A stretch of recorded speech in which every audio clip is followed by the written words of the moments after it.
Good morning 10th class बेटे। Chapter second वैसे तो देखो साल्ट एसिड बेसिस साल्ट जो आपका कंप्लीट हो चुका है। आज जो है पूरे चैप्टर का ओवरव्यू लेते हैं। ओवरव्यू का मतलब क्या है कि एक ही लेक्चर में आज चैप्टर सेकंड को जो है कंप्लीट करेंगे और उसके क्वेश्चन आंसर को डिस्कस करेंगे। तो चैप्टर का नाम आपका क्या है? Acids bases and salt. ठीक है, acid bases and salt. Acid bases salt आपके पास क्या होते हैं?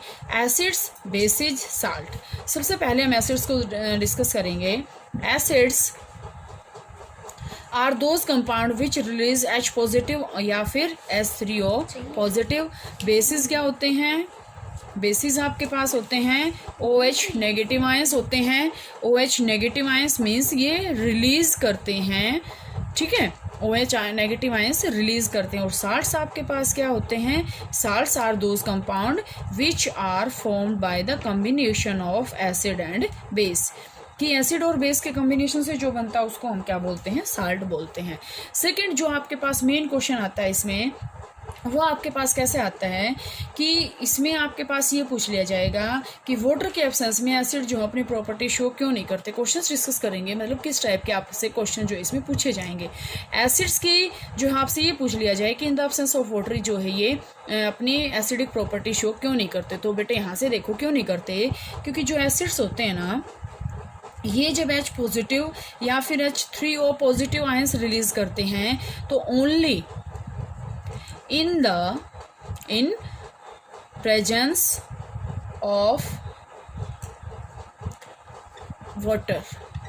सिर्फ और सिर्फ एसिड अपनी एसिडिटी प्रेजेंस किसकी प्रेजेंस में शो करेंगे? वाटर की प्रेजेंस में। अगर वाटर एब्सेंट है तो ये अपनी जो एसिडिटी है उसको शो नहीं करेंगे। ध्यान से देखो, अब जैसे अब आपके पास ये तो है नहीं कि आपको ये नहीं पता कि एसिड क्या है और बेसिस क्या है। तो यहाँ से अगर हम एग्जांपल लेते हैं एसिड का HCl, अगर हम इसको तोड़ेंगे तो ये ड्राई H पॉजिटिव और Cl नेगेटिव के अंदर टूट जाएगा। ये सिर्फ आयंस हैं। ठीक है, अब इसको अगर हम HCl प्लस वाटर मिक्स कर दें तो ये किस में टूटेगा? H3O positive plus Cl negative ion. ये आपके पास क्या है? एसिडिक प्रॉपर्टी शो कर रहा है यहाँ पे। ये हम क्या बताएंगे कि हाँ ये क्या है? एसिड है। ठीक है, तो एसिड्स जो होते हैं वो सिर्फ और सिर्फ अपनी प्रॉपर्टी कब शो करते हैं? जब इनके अंदर हम वाटर मिलाते हैं। ठीक है, वाटर मिलाते हैं तो यहाँ से आपके पास क्या होएगा? वाटर अगर हमने मिक्स कर दिया तो जैसे मैंने आपके पास और लेती हूँ मैं एग्जांपल, जैसे मैंने एसिड जो किंग ऑफ एसिड बोलते हैं, किंग ऑफ एसिड किसको बोलते हैं? H2SO4 को। किंग ऑफ एसिड क्या होता है? H2SO4, मतलब ये एसिड्स का राजा होता है H2SO4। अगर हमें इसको एसिडिक प्रॉपर्टी शो करवानी है तो H2SO4, तो यहाँ से आपके पास क्या आएगा? H2O हमने डाल दिया तो यहाँ से ये किस में टूटेगा? H3O positive plus SO4 2 negative. Balance कर लेना, इसको कोई प्रॉब्लम नहीं है। तो यहाँ से आपके पास क्या आएगा? H3O पॉजिटिव, और यहाँ से अगर हम इसको 3 लगा देते हैं, 3 2 जा 6, 2 3 जा 6, यहाँ से आपके पास ये हो जाएगा। तो और यहाँ पे भी हम क्या लगा देंगे? 3SO4 sulphate ion. तो यहाँ से ये तो इसकी बैलेंसिंग है। देखो ये फर्स्ट चैप्टर के अकॉर्डिंग है। मीन्स क्या है, हम इसको क्या करेंगे, अब जैसे मैंने ये कह दिया कि अब एसिटिक एसिड है, ग्लूकोज है C6H12O6, ये आपके पास ग्लूकोज का फार्मूला होता है। अब H तो इसमें भी है, क्या ये एसिड है? हमने क्या हम इसका मतलब अगर हम ग्लूकोज खा रहे हैं तो क्या हम एसिड खा रहे हैं? नहीं, ये जो है H पॉजिटिव या फिर H3O पॉजिटिव आयंस के अंदर डिसोशिएट नहीं होता, इसलिए हम इसको क्या बोलेंगे? एसिड नहीं बोलेंगे। ठीक है, तो यहाँ से आपके पास ये एसिड हो गए। इसके बाद आपके पास और क्या होते हैं? बेस आपके पास क्या होते हैं? OH नेगेटिव आयंस को ये रिलीज करते हैं। जैसे मैंने एग्जांपल ले लिया NaOH KOH, ये किस में टूटेंगे? Na positive plus OH negative, K positive plus OH negative. Basis का इतनी स्टडी नहीं है, लेकिन एसिड्स की स्टडी बहुत ही डीपली है। एसिड्स की स्टडी आपको डीपली करनी होती है। तो यहाँ से ये आपके पास आगे साल्ट जो है लास्ट में करेंगे। इसके बाद जो आपके पास नेक्स्ट जो आपके पास इंपॉर्टेंट था वो था आपके पास pH क्या होता है? हाइड्रोनियम आयन कंसंट्रेशन होती है ये, कि किसी भी एसिड या फिर बेस। अब आपके माइंड में एक क्वेश्चन आए कि एसिड और बेस में भी मैडम अगर H पॉजिटिव बता रही है तो क्या बेस में भी H पॉजिटिव आयन होते हैं? हाँ होते हैं। जैसे मैंने आपको ये डायग्राम करवाया था, हमने यहाँ पे इसको ऐसे किया था और ये कंसंट्रेशन हमने ऐसे की थी। यहाँ पे क्या है, H पॉजिटिव है और यहाँ पे क्या है, OH नेगेटिव है। तो यहाँ भी H होती है और यहाँ भी OH होती है। तो यहाँ पे आपके पास क्या है कि यहाँ पे OH की जो कंसंट्रेशन है वो ज़्यादा है और यहाँ पे जो है H की जो कंसंट्रेशन ज़्यादा है। तो यहाँ पे अगर हम बेस की या pH की बात करें तो आपके पास क्या आएगी, लोअर pH स्ट्रॉन्ग एसिड। क्या आएगा, lower pH strong acid, higher pH strong base. Strong base ये मैंने आपको बहुत बार बता रखा है, जितना pH लोअर होएगा वो उतना ही स्ट्रॉन्ग एसिड होएगा, जितना हायर pH होएगा वो उतना ही स्ट्रॉन्ग बेस होएगा। तो इसके बेस पे आपके पास नेक्स्ट क्या आते हैं, साल्ट्स आते हैं। साल्ट्स मैंने आपको बताए थे, baking soda, bleaching powder, calcium, और ब्लीचिंग पाउडर के बाद आपके पास और क्या आया था, वॉशिंग सोडा आया था, बेकिंग सोडा था, जिप्सम, ये सारे आपके पास क्या थे, साल्ट्स थे। तो साल्ट्स में आपके पास क्या होते हैं, जब हम एसिड और बेस को मिक्स कर देते हैं तो यहाँ से आपके पास क्या बनते हैं, साल्ट। यहाँ से आपके पास कई बार क्वेश्चन पूछ लिया जाता है कि साल्ट्स में B acidic, may be basic and may be neutral. Acidic भी हो सकते हैं, बेसिक भी हो सकते हैं और न्यूट्रल भी हो सकते हैं। तीनों टाइप्स के आपके पास साल्ट होते हैं, एसिडिक, बेसिक एंड न्यूट्रल। तो हम क्या करेंगे, यहाँ पे जो आपके पास बेकिंग सोडा था, वॉशिंग सोडा था, ये मैंने आपको कल बताए थे, दोनों क्या होते हैं, बेसिक होते हैं। क्यों होते हैं, क्योंकि ये हम एंटासिड की फॉर्म में भी काम करते हैं। किसको, बेकिंग सोडा को, नॉट वॉशिंग सोडा। ठीक है, तो यहाँ से आपके पास क्या आएगा, एसिड, बेसिस और साल्ट, ये आपके पास कंप्लीट है।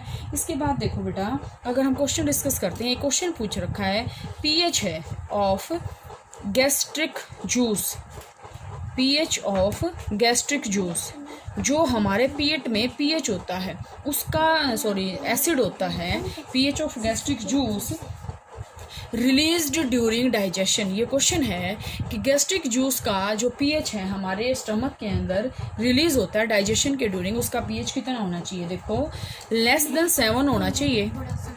ठीक है, सॉरी लेस देन 7 होना चाहिए। ठीक है, या आपके पास मोर देन 7 होना चाहिए, या इक्वल टू 7 होना चाहिए, या फिर इक्वल टू 0 होना चाहिए। ठीक है, तो अब आप देखो, less than 7, more than 7, equal to 7, equal to 0। अब इक्वल टू 0 है तो इसका मतलब ये क्या, बहुत एसिडिक हो जाएगा ना, 0 से तो स्टार्ट हो रही है हमारी। अब इक्वल टू 7 हो जाएगा तो ये न्यूट्रल हो गया, 7 से ज़्यादा हो गया तो वो बेस हो गया। तो इसका मतलब एक ही ऑप्शन बच गया, लेस देन 7 है। अगर आपके पास 6.5 आ जाए तो आपके पास बहुत अच्छा है। अगर मैं आपके पास ये कहूँ कि 1.5 है उसका पीएच, तो ये आपके पास क्या है, मोर एसिडिक हो जाएगा, ये मोर एसिडिक हो जाएगा।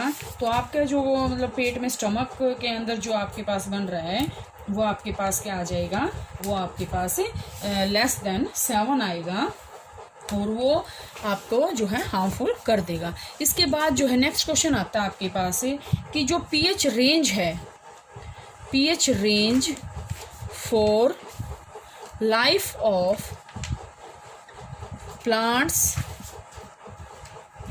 एंड एनिमल्स, कि प्लांट्स और एनिमल्स के लिए पीएच रेंज कितनी होनी चाहिए, जो एक्वाटिक प्लांट्स होते हैं।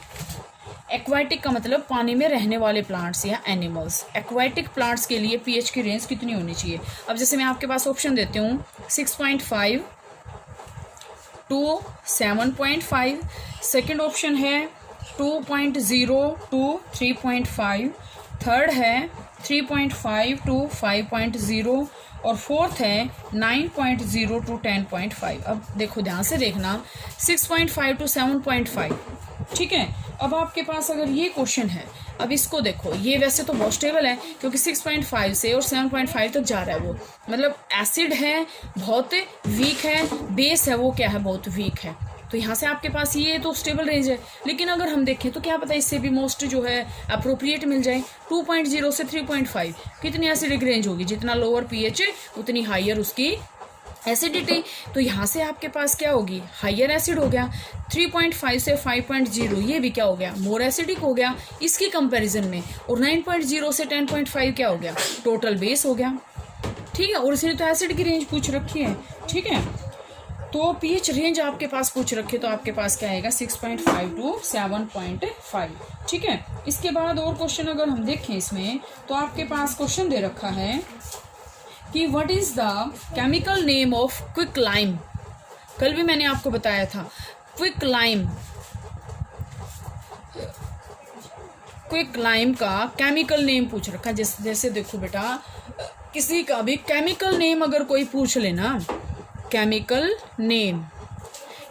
नेम अगर कोई पूछ लेना, तो सबसे पहले आपको उसका फार्मूला आना चाहिए। अब क्विक लाइम का फार्मूला क्या होता है, CaO, कैल्शियम ऑक्साइड। तो केमिकल नेम इसका क्या हो गया, कैल्शियम ऑक्साइड। क्या हो गया, कैल्शियम ऑक्साइड। अब जैसे जो भी आपके पास है, अब मैं आपसे ये कह दूं ब्लीचिंग पाउडर का आप मेरे को केमिकल नेम बताएं। ब्लीचिंग पाउडर का आप मेरे को केमिकल नेम बताएं। तो ब्लीचिंग पाउडर का सबसे पहले तो आपको क्या करना पड़ेगा, ब्लीचिंग पाउडर का सबसे पहले आपको फार्मूला लिखना पड़ेगा CaOCl2। ये क्या होता है, ब्लीचिंग पाउडर। अब ब्लीचिंग पाउडर अगर हम इसको कह रहे हैं तो ये इसका कॉमन नेम है।